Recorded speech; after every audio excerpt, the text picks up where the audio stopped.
Hello, hello. Welcome to a extended version of the Takedown. We have a special edition today. It's not like one of our normally scheduled shows. It had to be canceled last week due to a family emergency, and I apologize for that. But I just want to hurry up and have a conversation and kind of get that out there. Remember, here on the Takedown, we are subverting power, radical thought. That's what we do here. And continuing in that vein, I have on with me a guest today, and we're going to talk about Venezuela. I always talk about why it's important to have like a more worldly perspective and be aware of things that are going on. So we're going to kind of try to dive into kind of what's going on in that country, and maybe even try to give some context of the context of what's going on as well. Ben, say hello to the people, and we'll just go right in. Hey, I'm Ben Norton, and thanks for having me on. Always glad to be here. Yeah, it's really, really good that you have a little bit of time to basically donate to us and really get this conversation started. So there was Abby Martin has been doing a fairly good job as far as like trying to get some reporting out on what exactly is going on down there. And you know, in that vein, like I've had people come to me and argue with me that, you know, because I'm not in a country, I don't necessarily know what's going on there. And they're highly supportive of the opposition. And, you know, when I mentioned this to you when I was in New York, you know, you kind of basically put that into some context for me about, you know, who he was and where he was coming from with that commentary, because it's kind of weird.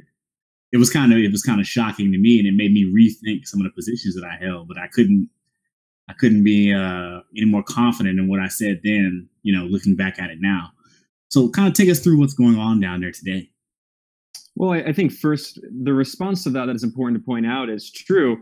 You know, I'm not in the country right now. Neither are you. You're in the U.S. And, you know, we can talk all day from these kinds of like demagogic talking points. But at the end of the day, there are millions and millions of Venezuelans in the country who have different views, and pretending that when you're outside of the country, everyone supports the opposition is an incredibly misleading and false claim. It's demagoguery. It's absolutely false to say that all Venezuelans oppose the government. In fact, what's great about the reporting by people like Abby Martin is it shows the perspective of Venezuelans, of which there are millions who have been ignored by the corporate media, who support the government, and certainly may have issues with the government and may have issues with corruption and other problems, but do not support the opposition. However, here in the US and in the UK and Europe, and with English language media in general, and many Spanish language media outlets as well, there is a constant torrent of propaganda in support of the opposition. And it's been so extreme. I mean, as a journalist, reading a lot of this so-called reporting, it is ridiculous. I mean, it is some of the most blatantly partisan, biased reporting I've seen on any conflict. I mean, it's up there with the reporting on Israel, Palestine, and Syria. And it's not surprising. I mean, it's important to understand the historical context for this.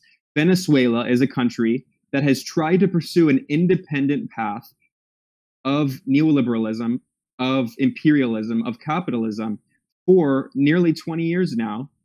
And the U.S. and other, you know, classical former colonial imperial powers have not just been, you know, sitting on the sideline with their hands, just pretending like they're just watching what's going on. In 2002, in April 2002, the U.S. backed a coup inside Venezuela, toppling the democratic elected government of then President Hugo Chavez. And today, of course, the U.S. is continuing its staunch support for the opposition. We see this with Donald Trump recently threatening the government, which he called a regime, of course, and even looking at all of this loaded language. You know, media outlets in the U.S. call the Venezuelan government a regime. Do they call the Saudi absolute monarchy that buys $110 million of U.S. weapons a regime? This is an extremist theocracy that beheads peaceful pro-democracy dissidents. They don't call Saudi Arabia a regime, but they call Venezuela a regime. So just looking at all like the embedded propaganda and the way these things are discussed, it's so biased and unfair. Again, I remember, you know, whenever they report on figures from the country, you know, they referred to, I think they referred to Hugo Chavez as a dictator. they referred to him as a dictator, like very often, like on mainstream media, all over the television and everything. And like, normally, when I would encounter somebody who hasn't done much research on the country, they'll say that he's a dictator. And I'm like, well, no, he was a democratically elected individual and he has a large following, Yeah, I mean, Hugo Chavez, who passed away 4 years ago now, is an incredibly popular figure in Venezuela. And the funny thing is, even the opposition has to concede this. Sometimes they'll use, pro-Chavez talking points in pushing for a new government in the country. But yeah, to provide some more background, I mean, before we talk about what's been going on in the past few months, there have been large, very violent protests in which the opposition has been killing large numbers of people, and the government has also used violence in response to these incredibly violent protests. But even before that, I mean, I'm just going to read really quickly, just to get background, some important statistics to understand how we got to where we are. Mainstream corporate media outlets, like I'm about to read The Guardian, the leading British newspaper, which have been intensely critical of Chavez and then the current president Maduro, from the PSUV, the United Socialist Party in Venezuela, even they have had to acknowledge that the PSUV, the Bolivarian revolution in Venezuela, has made enormous strides in fighting poverty, unemployment, and increasing social programs and benefits for average poor Venezuelans, especially Venezuelans of color. Afro-Venezuelans and darker-skinned Venezuelans who are ignored in the media. We see all these, rich, influential white, light-skinned Venezuelans who dominate the airwaves. But the Bolivarian process in Venezuela and throughout Latin America has been an intensely, anti-imperialist, anti-racist, pro, economic empowerment and social justice program. And so looking at this article in The Guardian, this is called "How Did Venezuela Change Under Hugo Chavez?" This was published in 2012. And again, The Guardian was vehemently opposed to Chavez and has continued to be vehemently opposed to Maduro. Even they had to acknowledge, citing the World Bank, the UN, the International Monetary Fund, these mainstream institutions that have also been intensely antagonistic to Venezuela's government and to many other anti-imperialist projects. Even they acknowledge that unemployment dropped from 14.5% in 1999 to 7% in 2009. So it halved. The population increased drastically with a large population growth. GDP per capita rose. Venezuela's inflation fluctuated, of course, and we could talk about that. But looking at poverty rates, they fell dramatically, especially absolute poverty, which was cut by 2/3. Infant mortality dropped, a very important sign. I mean, it dropped from 20 per 1,000 live births in 1999 to 13, so nearly halved. And, you can go down the list. I mean, these are important things that we should always have in mind. Like, even mainstream outlets have had to acknowledge that the government in Venezuela has made enormous strides, and it certainly has economic problems today. So getting back to what's happening now, just to put that context in place, because the point I'm making is it's undeniable, even if you look at these mainstream institutions, that the Bolivarian revolution in Venezuela has helped millions and millions of people. That is an uncontestable fact. So looking at what's been happening now, there has been an economic crisis in Venezuela, as there has been in other parts of the world. And a lot of this, not all of it, but a lot of it is because of the price of oil. And for all the amazing things that the Venezuelan Bolivarian revolution has accomplished in these past 2 decades under the PSUV, one of the problems is Venezuela's economy is still largely based on the export of oil and the production of oil. And it's essentially, what the entire economy runs on. And since 2014, in early 2014, the price of oil plummeted. And of course, there are contested explanations for that. But an important point to stress is that Saudi Arabia, a U.S. proxy, an incredibly close Western ally, has been intentionally overproducing and overpumping oil since then. And it's actually hurt the Saudi economy. But that drastically dropped the price of oil from in early $110 now in a few months, and today it has been fluctuating around. The low was around $30, and now it's around $40 or $50. So when you have the price of oil in the global market cut by 200, even 300%, what that does is it completely tanks the entire economy, and that is a serious problem. But we need to understand this, that it's not just a flaw of the Venezuelan process. It's a problem that many economies throughout the world have. It's not just the democratically elected socialist government of Venezuela. Russia's economy went through a horrible recession in the past 2 years because of the dropping price of oil. Russia has a right-wing privatized capitalist economy thanks to the neoliberal shock therapy that was imposed after the collapse of the Soviet Union by the U.S. and other Western countries. Iran had large economic problems by the drop in the price of oil. So this is not limited just to Venezuela, and we need to have the larger context. There are many other Latin American countries which have horrible rates of poverty, horrible rates of hunger. In Colombia, people starve to death and they get no attention in the U.S. media. And in Mexico, you have some of the worst violence rates in the world. And this is a country where the U.S. has spent hundreds of billions of dollars supporting a war on drugs, in which the U.S. has acknowledged that it has agents that are smuggling drugs, infiltrating many of these groups, and that it's actively part of this violence that's going on. So we need to have this larger context before we talk critically about the internal problems within the Venezuelan government. And that brings us to now. I mean, in the past few months, there have been large protests. And what were you going to say? Well, I want to get in there to say, even to your point about inflation, even the inflation numbers, which do seem rather large, when you take into account that this is an export economy. After the inflation before the Bolivarian Revolution, inflation was one of the things that kind of fueled that revolution in itself. Like inflation, hyperinflation, there was a bigger issue in Venezuela, then as opposed to now after Chavez has been in power and during the time when he was in power. So largely his policies, even though inflation's still bad for a country like the United States or something like that, these numbers are arrested. They're not hyperinflation like they were before he came to power. Yeah, and it fluctuates. And that's an important point to raise, too. We constantly in the media hear comparisons between apples and oranges, right? We hear comparisons between the U.S. and colonizing nations like, the UK, France.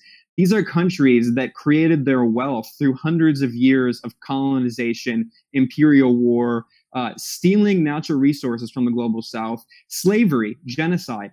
I mean, it's not fair historically to compare the economies of a country like the U.S., which was founded on slavery and genocide, to an economy like Venezuela, a formerly colonized country in the global south. In Latin America, which until the past few decades was completely controlled for the most part by U.S. imperialism. I mean, looking at the conflicts throughout the 60s, 70s, and 80s in the Cold War, where the U.S. was backing dictators, and even today, I mean, in Brazil, there was essentially a right-wing soft coup in which you have an incredibly corrupt right-wing leader, Michel Temer, who is not elected. We don't hear any discussion in the U.S. media about the Brazilian regime under dictator Michel Temer, who is not elected, who cannot run for office because he is so corrupt and was found guilty of violating campaign finance rules, who is under investigation right now for being complicit in bribery that led a former senior member of his administration to prison. We don't hear any discussion of the Brazilian regime, but we hear about the Venezuelan regime. We hear the Venezuelan regime under the dictator Maduro. Again, Maduro was democratically elected, but there's no context for any of this. And looking at the protests that have gone on, and we should talk about that because this is a really important point to understand. There are serious problems in Venezuela. There are problems with lacks of certain products, and this is a very interesting problem. And there's been a lot of protests about it and coverage in the U.S. media that's very misleading. So you mentioned Abby Martin. Abby Martin and Mike Preisner have done really good reporting from inside Caracas in Venezuela. And they went to multiple grocery stores, and they have video footage of this.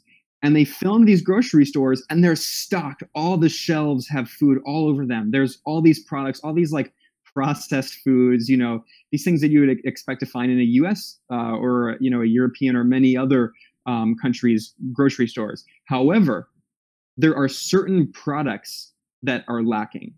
So there's no toilet paper, even though there are tons of paper products. The shelves are covered with paper towels and napkins, but there's no toilet paper. There are tons of different, kinds of like carbohydrate foods, like different like chips and potato products and all these things, but there's a lack of flour. There's a lack of certain basic goods, which is highly suspicious. And the Venezuelan government has stressed that this is an economic war that is being waged. And when you look, this is the only explanation that makes sense. There has been massive hoarding by large corporations and by local business owners who, one, know they can make tons of money if they hoard a food, and then they, have a certain amount of demand. And if you don't have supply to meet that demand, the prices go up really, really drastically. What you're talking about, though, is decisions by individual people who still control, the means of production on certain goods, basically withdrawing those goods to produce a scarcity, make huge profits. Absolutely. It's not necessarily like a problem with the government per se. Yeah, again, there are certain problems internally. We can get to that in a moment. But at the same time, you have to incorporate the element of economic war, not just waged by countries like the U.S., which is continuing to impose sanctions against Venezuela, but also internally. And this is an important point to understand about the Venezuelan Bolivarian process. This was a democratically elected government. Hugo Chavez won 6 different elections, whether it be an actual election or a referendum. And because the opposition has waged war against the democratically elected government for 20 years. The opposition has tried in any way it can to oust the government, creating internal economic and political problems, and then blaming socialism, blaming left-wing policies that help the poor and have lifted millions of people out of poverty, that have provided healthcare for millions of people. So I was going to say, a case in point was there was a huge protest by the opposition party just to keep random people, poor people, from being able to go to their universities. Absolutely. And also highly related to this is not only is it intensely anti-poor, not only are these largely, more affluent Venezuelans who are trying to keep poor Venezuelans out of their schools, it's also largely white, light-skinned Venezuelans trying to keep black and dark-skinned Venezuelans out. And this is a very important part of the Venezuelan opposition that is almost never interrogated. Many countries have problems with racism, of course. The U.S. is a deeply white supremacist society, and this is true especially for Venezuela, a country that has the legacy of colonialism. And part of the violence that we've seen in the protests has been directed at Chavistas. So one of the most extreme examples is right-wing opposition protesters have lit multiple people on fire, many black Venezuelans. And the most extreme case, Venezuelan opposition protesters set a black Venezuelan on fire who was pro-Chavez, Chavista, and there's video footage of him running around on fire screaming, and then he later died in the hospital. And his mother was interviewed by the media, and she said explicitly they targeted him because he was a Chavista. So looking at the media coverage in the US, we don't hear the coverage of the fact that the opposition is burning people alive, lynching black Venezuelans, killing security forces, attacking the Supreme Court. This is one of the most extreme incidents, and it did get some media coverage just because it can't get ignored. But even then, the U.S. media was lauding the Venezuelan cop who who hijacked a helicopter from the government and then from the military, and then attacked the Supreme Court with grenades and shot fire at a ministry. This is an act of war against the government. And the U.S. media did cover it, but the Washington Post called it a protest flight. A protest flight. What? And then other media outlets, they praised the guy who carried out the attack, this extremist who's a Christian fundamentalist who has fascist talking points in his rhetoric about giving rebirth to the Venezuelan nation. They praised him, and they compared him to James Bond because he's some delusional right-wing fanatic who who portrayed like a James Bond type character in these films he did. I mean, this is the incredible detachment that we get when we have discussions of Venezuela in the Western media, and it is propaganda. Yeah, I mean, in line with what you just said, like, you know, it's important to everybody to know, even though you're right, Venezuela was a colonialized country, it also has a deeply rooted history with slavery, you know, and the racial tensions that come about when you have that sort of history. I think in particular, Colombia, Venezuela, and Honduras, that triangle there, they kind of share that with one another with the United States. And that's why it's particularly troubling. Like when you see these images, and I think, you know, at least for the Black community, it's something that we should look at and be aware of, that there are, you know, countries in South America in particular that have a huge Afro-Latino presence that still deal with issues from that legacy. And it's very similar to our own legacy here in the United States. Oh, absolutely. I mean, it's part of the same colonial process. You know, the Spanish, the Portuguese, the French, the British, who all colonized South and North America, you know, use similar processes. And, you know, those are the ultimate economic and political origins of white supremacy. And we need to understand that politically to understand a lot of these movements today. And looking at the Venezuelan, where, you know, the Venezuelan opposition, where the figure most likely to be the leader of the opposition who's touted as a potential future president is himself a Harvard-trained economist from a rich white Venezuelan family who has, you know, founded a right-wing party on explicitly capitalist principles. This is Leopoldo Lopez, who has been, again, lauded and lionized in the U.S. media as this kind of liberatory figure. But then there is no acknowledgement of the fact that, you know, his cousin runs the Oslo Freedom Forum, which is a ridiculous farce of a supposed human rights organization. I mean, these people are all deeply tied into a large corporate establishment, into a ruling class that has close ties to large corporations, even to the U.S. government, to other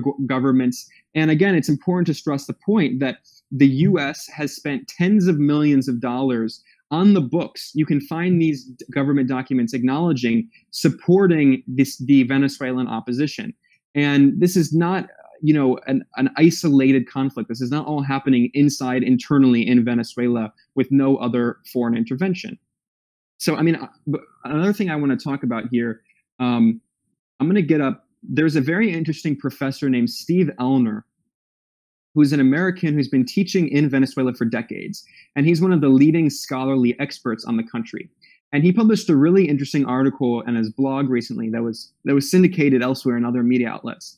And I just want to highlight the points he makes because it's important to have a good perspective, because we talk a lot about the extreme violence of the opposition, the, you know, aggression that Venezuela has faced from the U.S. and other countries. But we also should have a perspective about what people inside the country who are on the left and who are progressive and revolutionary, what they have issues with inside Venezuela. And Steve Elner wrote a really interesting piece called "The Venezuelan Dilemma: Progressives and the Plague on Both of Your Houses' Position." And the argument he makes is that there are certain problems in Venezuela, but we can't be one of those people who says the government and the opposition are equally bad. He says we have to recognize some of the problems and then also recognize the, you know, right-wing opposition is going to make everything even worse. So the points he makes, these are the myths he dispels. And anyone who's interested should look up Steve Elner, and they can read his blog. He says, myth one, the Maduro government is authoritarian. He says this is absolutely ridiculous, and he cites different examples of why it's false. And also, again, we need to have context here. The U.S. government murders unarmed Black and poor and Latino people regularly. I mean, every 28 hours, a Black American is killed in the U.S., often unarmed. Meanwhile, in Venezuela, you have people throwing Molotov cocktails at police, bombing police, attacking the Supreme Court with a helicopter, and they're portrayed in the U.S. media as peaceful protesters. This is a violent insurgency. They're waging war, and if anyone in the U.S. did anything remotely like this, they would be massacred. If you went to a protest in the US and you threw Molotov cocktails at police who already beat up protesters who were peaceful, I mean, it would be a bloodbath. I mean, the comparisons are so outrageous. So that's point one. It's not an authoritarian government. You can have critiques. Two, there's the other myth is that the government has not tried to carry out any dialogue. And he's like, this is ridiculous. Both sides have people in the opposition who refuse any dialogue, and there are people in the government who refuse dialogue with these extremists. Another point to stress is that it's a complete myth that the Chavista rank and file does not support the Maduro government. And he points out that, yes, there have been economic problems, and some of the traditional support base for the government has collapsed in recent years, but there still are millions of Venezuelans, especially from poor neighborhoods, who are ignored in media outlets, who still support the government. And then another myth, Venezuelans' economic difficulties are not about low oil prices, but about government ineptness. And he says there are three causes for the crisis. One, low oil prices, which I mentioned. Two, the economic war that has been waged with people like Julio Borges, and as part of a public campaign against multinational investments in the country. And then the last is, of course, erroneous government policy. Corruption, just as there are in many countries. And yeah, I mean, you can read, I mean, these are just some myths that he outlines. I mean, there's so much to talk about here, but we need to have context for this. There's never any context. Instead, we just get waves of propaganda that says the Maduro regime is doing this, and the opposition is all, freedom-loving, peaceful, hand-holding, champions of democracy, which is just false. Yeah, I mean, and what's key out of what you said is a lot of the problems that Venezuela has, in my mind, it comes down to, half measures. Like you move halfway towards something, or you try to do some reforms around the edge, but without changing the core fundamental system, those problems kind of represent themselves, over and over and over. And it kind of like eventually you're kind of where you started from in many respects. Like, I feel like the idea that you have individuals that still are powerful enough where they could manipulate the price of goods and increase scarcities, or they still control a lot of like the production of things like flour and things that they can hold back on those things to create panic, for whatever purposes, is problematic. And that's something that, it should be looked at. There was a documentary, I think, done where they interviewed like different people from the country. I think this was a long time ago. And I think the interviewer asked, since Chavez has come to power, what can you not do now that you weren't doing before? And, they were all adamantly anti-Chavez and whatever he represented, but they really couldn't say what he had done specifically to them to basically deserve this hatred, this hatred they had towards him. He hadn't really done much as far as taking away their interests or taking away their freedom or taking things away from them. They still owned what they owned. They still produced what they produced. They still did what they did just like before. It's just that he was in power rather than somebody who they necessarily supported. No, yeah. And again, this is something that is often left out of the context. I've talked about how Chavez and Maduro won multiple elections. They're democratically elected.